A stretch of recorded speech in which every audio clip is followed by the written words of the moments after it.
This is Scott the Fix-It Guy. Today we're dealing with a very common problem, and that's the LG washing machine drain motor that stops working. Here's the part number.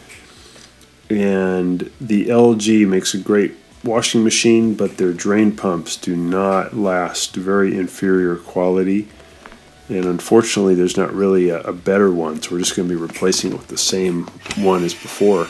We're going to take out two Phillips head screws here near the coin trap. We're going to take off this bottom panel. This is on the washer-dryer combination model. The other models, you can't take this bottom panel off like this. There's a different way to get to it. But on this model, makes it pretty easy. I'm just using a standard head screwdriver to help pry it out.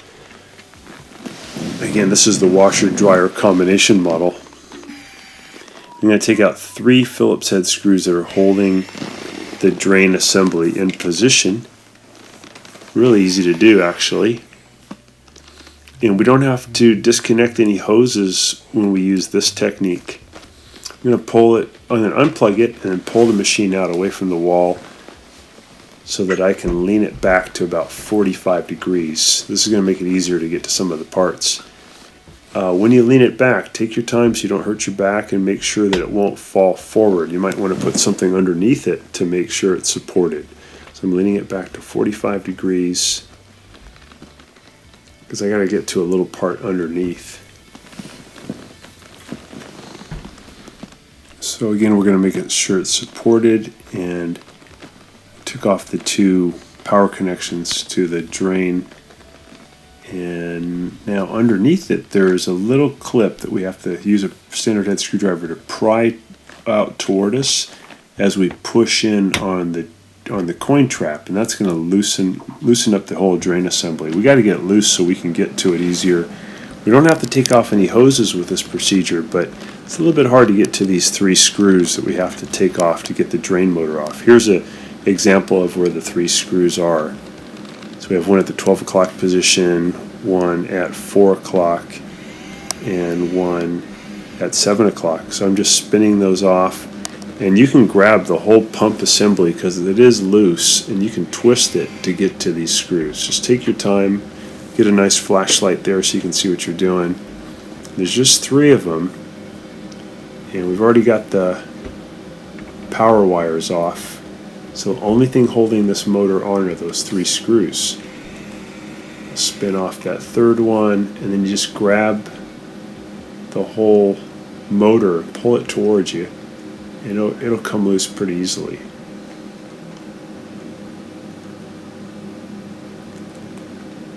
Just kind of wiggle it, pull it out, there we go. And what I noticed with this one is when I spun it, it had just an even feel to the spin. But it shouldn't have that feel. A brand new one will have more of a kind of a ratcheted feeling when you spin it. There's a magnet that's holding it in place, so it'll spin easily, and then it'll be difficult, easy, difficult, easy, difficult. That's a new one. And the old one just spun without any resistance, really.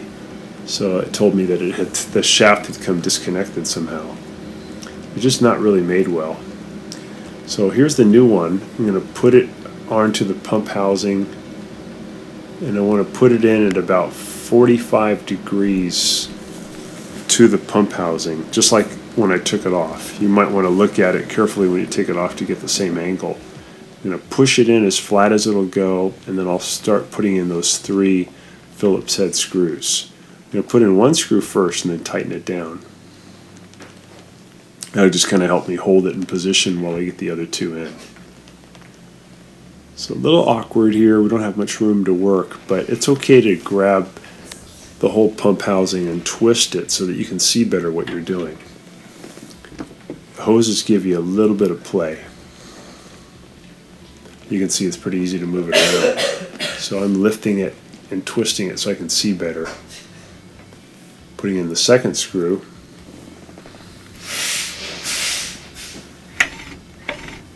And because you don't have to take off any hoses, this procedure is pretty fast.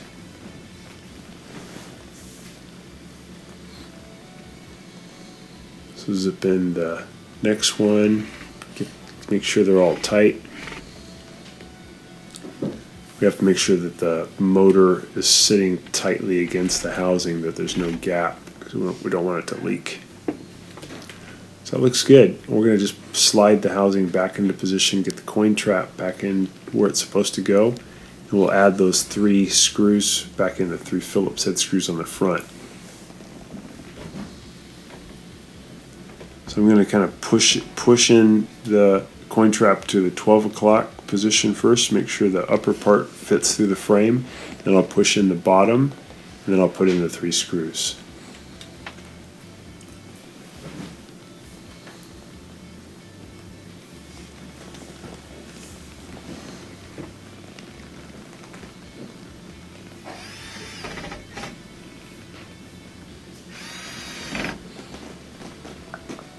Putting the power wires back on the pump, there's 2 of them.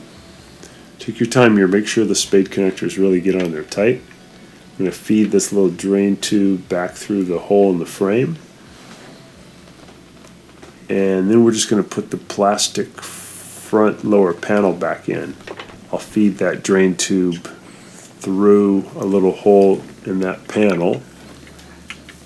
And then the bottom is held on by 3 clips. I'm just going to rest it back down on the clips, and then I'll just push it in and it'll lock into place. Pretty cool design. And now I have 2 Phillips, I put the coin trap back in, and I also have 2 Phillips head screws I've got to put in to hold this bottom panel on. So get that tight so it won't leak.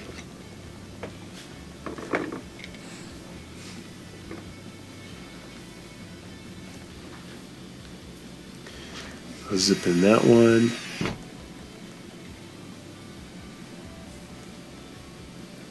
Then the lower one. And we'll get this little drain tube back in where it's supposed to go. Put on the pump inspection panel. And then we're going to carefully lower the washing machine back down. Remember, this is the washer-dryer combination. We're going to push it back into the closet, plug it in, and then give it a test.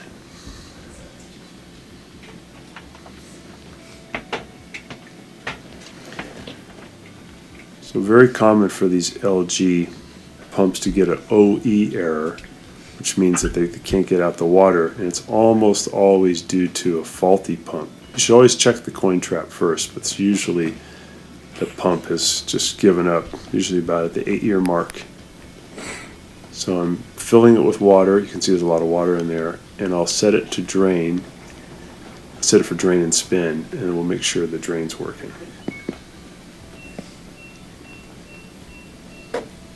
So I paused it, put it at drain spin, then started it.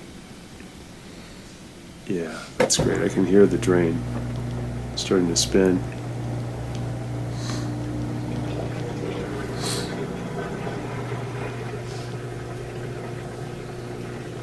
There we go. The only other thing we may have to add to this procedure is just to bail out water before we start taking the pump motor out to make sure you don't get any leaks. This one had already had the water taken out. So you are all set, back to normal. Got a good running LG. Thanks so much for watching our video, and please subscribe to our channel when you get a chance.